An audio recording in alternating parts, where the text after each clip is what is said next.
Y ahora retomamos la información vinculada al ámbito nacional, porque en las últimas horas el INDEC difundió los resultados provisionales del censo llevado adelante en el año 2022, particularmente el día 18 de mayo. Y para llevar un profundo análisis de estas cifras estamos en contacto de videollamada con el reconocido periodista y consultor Alberto Medina Méndez, a quien ya le damos la bienvenida. Alberto, muy buenas tardes, muchísimas gracias por este contacto. Muchas gracias a ustedes por la invitación, como siempre, un saludo a todo el equipo. Muchas gracias. Alberto, efectivamente, según estos datos provisionales, somos más de 46 millones los habitantes del suelo argentino. Una cifra que tal vez a muchos nos sorprendió porque es casi 1.300.000 personas menos que los resultados arrojados al finalizar el año pasado el censo.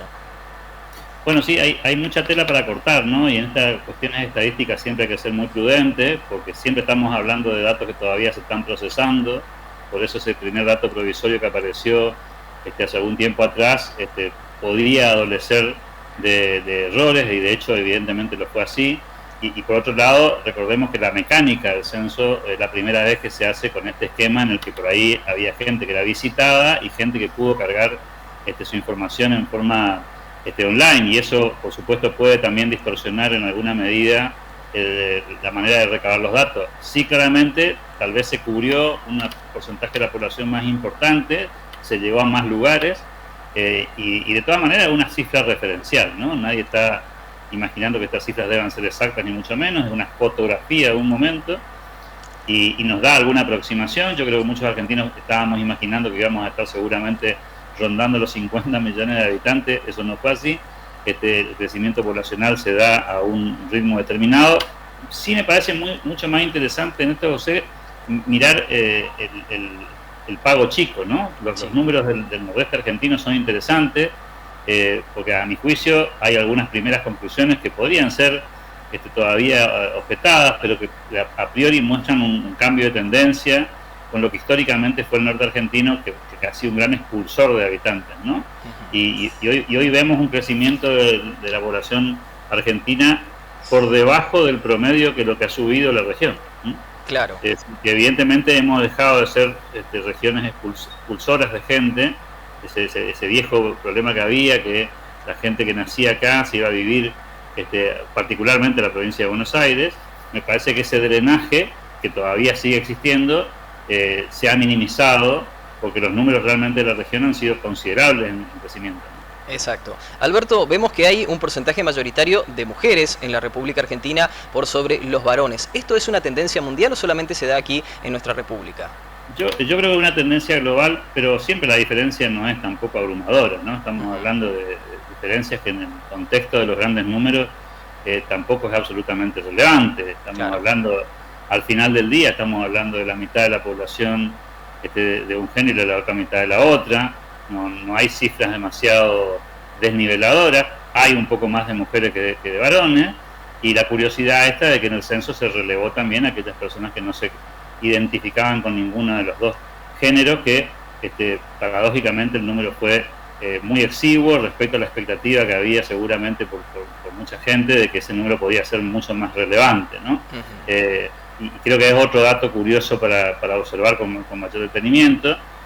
Pero no creo que haya sido un cambio de tendencia, ni mucho menos. Al contrario, es casi confirmatorio, te diría, de que las mujeres son siempre un poco más que los varones, pero sin ser un número que desnivele.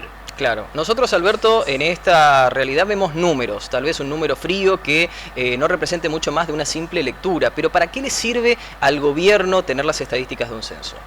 Y para mucho, porque tiene que ver con relevar demandas sociales. Estos números que se publicaron son tal vez los menos relevantes. Lo que más profundo aquí es cuando te pones a mirar un poco más fino, ¿no? Que tiene que ver con la cuestión de la vivienda, con la cuestión socioeconómica, con la cuestión sociológica, la conformación de los grupos familiares, la cantidad de gente que vive en una misma vivienda. Ahí te permite determinar cifras de políticas públicas que te orientan más hacia el accionar del gobierno, más allá de si son 50.000 personas más o 50.000 personas menos. Permite decidir políticas públicas en términos de un montón de cuestiones vinculadas a la infraestructura, ¿no? Sí.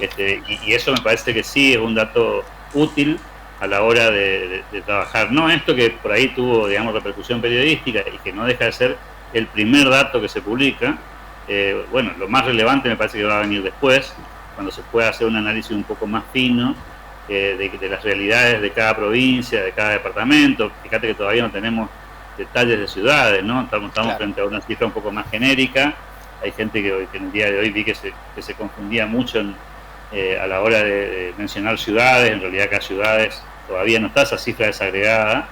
Entonces, el caso de las capitales aquí del norte argentino figuran obviamente los departamentos, donde están las capitales, pero no la cifra de la capital exactamente, porque hay otras localidades lindantes con las capitales que también tienen un número de habitantes y que forman parte en muchos casos del mismo departamento dentro de la distribución política de cada provincia, ¿no? Claro. Alberto, desde tu experiencia del 18 de mayo para acá, es la primera vez que tenemos tal vez datos más certeros, más que un número general, que es el que se brindó horas después de finalizado el censo, allí transcurrido el 18 de mayo del año 2022. ¿Qué plazo, qué periodo debería pasar para que tengamos acceso a esta información detallada?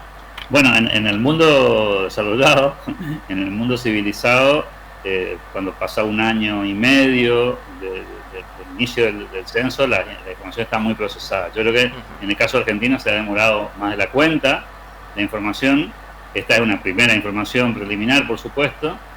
Sabemos que ha habido problemas de mucha naturaleza. Hay gente que ha testimoniado que no recibió visita, a pesar de no haber cargado la información en forma online. O sea, tenemos la sospecha de que no ha sido un relevamiento del todo eficaz, pero vuelvo a decir, estos son números que nos tienen que aproximar, ¿no? De ninguna manera la expectativa es que sean números exactos y precisos. Claro.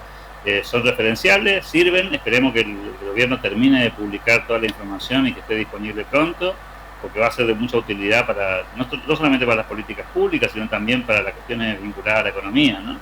Y creo que ahí también hay una utilización. A mi juicio, la provisión de datos ha sido más lenta de lo que hoy la tecnología permite, pero bueno, démosle el plazo para que se termine de publicar. Ojalá que no termine aquí la información disponible del censo. Esto todavía es una información muy básica, muy primaria, y creo que lo relevante va a venir después, cuando podamos mirar más profundamente otras cuestiones que son más significativas, que si somos, insisto, 20.000, 50.000 o 100.000 personas más en una ciudad, digamos, ¿no? Me parece que acá lo relevante es toda la cuestión social, y que la información que podamos obtener de ahí sirva para que los gobiernos nacional, provinciales, municipales tengan una herramienta un poco más clara respecto de cómo administrar sus recursos y hacerlos de forma más eficiente. Claro, es decir, Alberto, calculo que vamos a coincidir sin lugar a dudas, más allá de todos los contratiempos, termina siendo favorable la realización de un censo, 12 años sin datos actualizados, el censo número 11 aquí en la República Argentina, así que bienvenido sea, y el pleno acceso al mayor detalle posible y a la mayor brevedad también. Sí, sin duda, y además recordemos que este censo se tendría que haber hecho en el 2020 y por obvias razones vinculadas a la pandemia no se hizo, y se postergó finalmente 2 años, ¿no? Lo que está estipulado, inclusive desde el punto de vista legal, es que cada 10 años tenés que hacer un censo para ir justamente midiendo esto que hablábamos de las políticas públicas. No se pudo hacer en el 2020 por la pandemia, se hizo en el 2022, hubo contratiempo. Hoy tenemos una primera aproximación más afinada que la que se dio originalmente, que hoy es objeto de muchos cuestionamientos respecto a que tal vez se apresuraron en brindar una información que no tenía el proceso suficiente. Y bueno, hoy aparece esta cifra que, insisto, es indicativa, es orientativa, hay que tomarla como tal y esperar sí que aparezcan los datos más profundos para que justamente provincias como las nuestras empiecen a trabajar puertas adentro esa información y a hacer cosas para que las tendencias que son negativas se empiecen a corregir, ¿no? Sin lugar a dudas. Alberto, muchísimas gracias por este contacto con Noticiero 9. A ustedes como siempre. Allí pasaba Alberto Medina Méndez, reconocido periodista y consultor, realmente una voz autorizada en la materia para llevar un primer análisis de estos resultados provisionales que difundió el INDEC en las últimas horas. Breve pausa, ya regresamos con más información en Noticiero 9.